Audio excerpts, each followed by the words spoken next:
You've probably heard about the floods happening in Texas right now, with dozens missing and the death toll up to 70 at the time of recording this. It's horrific.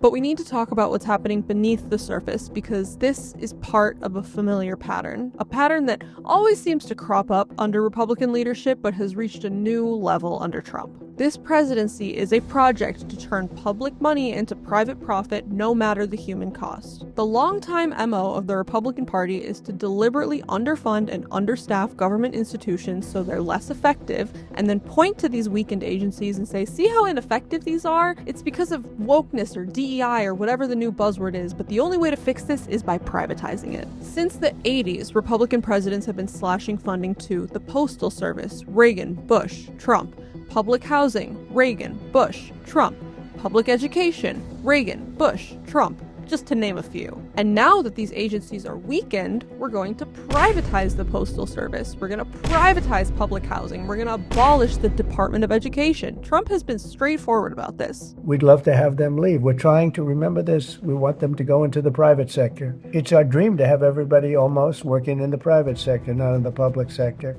You might remember that when Trump first took office, an email went out to over 2 million federal employees offering them a buyout to quit by the end of the week and join the private sector. Within the next 2 weeks, we had 4 major aviation disasters, 2 of which were with commercial airliners. Before that, we hadn't had a major crash of a U.S. airliner in nearly 16 years. Our already understaffed air traffic control was now uncharacteristically spread thin. And this is what happens when you weaken government safety agencies. We lose lives. Let's get back to the floods. Since taking office, Trump has made significant cuts to 40% of the country's national weather forecast offices. In the first 2 months, they abruptly fired more than 10% of the entire NOAA workforce, whose job it is to understand and predict changes in the climate, weather, oceans, and coasts. And the Big Beautiful Bill aims to cut that workforce by another 17%. They're also no longer going to have access to crucial satellite data right as hurricane season is coming up. The Defense Department will still maintain the Defense Meteorological Satellite Program, but announced last week it will cease sharing the imagery with NOAA and NASA, just giving them less information to accurately predict storms. They say it's because of cybersecurity concerns. This, of course, comes after no action was taken against Pete Hegseth for sharing classified attack plans in at least 2 unsecured leaked signal chats. But yeah, we're so concerned about cybersecurity. Sure, dude. I just want to add that this isn't just NOAA, it isn't just forecasting, because it's been an explicit goal of Trump and Kristi Noem to, in their own words, eliminate FEMA. FEMA was already understaffed. They had a 35% gap in necessary staffing in 2022, and since Trump took office, they've lost another third of their workforce. Then, when the floods started, Kristi Noem delayed FEMA rescue and response teams for 72 hours. And on the topic of safety regulations, Camp Mystic, the camp where this tragedy happened, had built cabins in the floodway of the Guadalupe River. This is incredibly dangerous, and most flood-prone states have laws banning it. But not Texas, because to Republicans, the job of the government is not to protect its citizens, it's to make money for corporations. The owner of the camp had even been warning about the risk of floods for decades and asking that they prepare better, but those complaints fell on deaf ears and he actually died in this flood.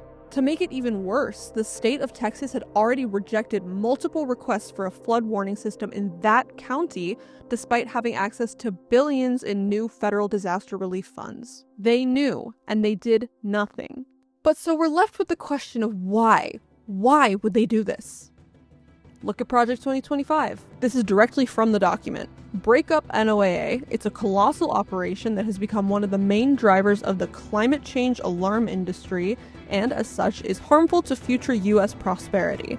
That prosperity, of course, is the prosperity of fossil fuel companies who spent nearly $500 million to help Trump win the 2024 election and are reaping billions from his presidency in exchange.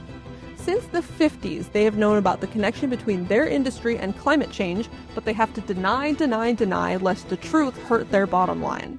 And here goes the pattern again, literally exactly what I said before. They slash the NOAA, undermining disaster prevention. They slash FEMA, undermining disaster recovery. They delay the deployment of first responders for 72 hours. And then they pretend that this all just happened incidentally as a function of the government being inherently ineffective. It has been slow to respond at the federal level. It's even been slower to get the resources to Americans in crisis.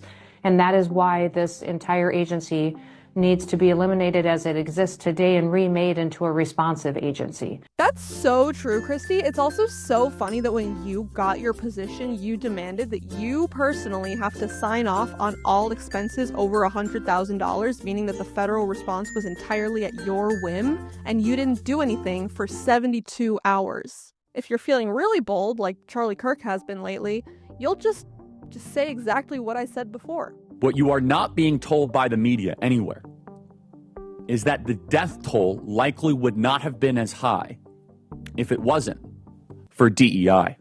Fundamentally unserious anti-life party. Back to old me.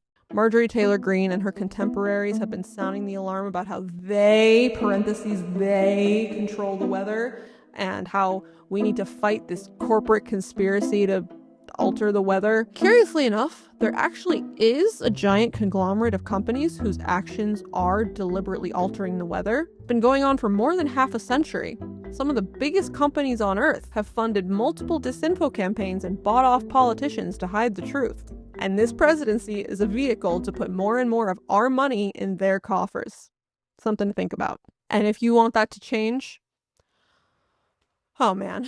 Call your reps. Vote in every election, especially local ones. Support climate justice groups. Talk to people. Stay informed and keep your friends and family informed. Organize. This isn't a conspiracy. It's a business model to siphon money to the top, and we need to shut it down.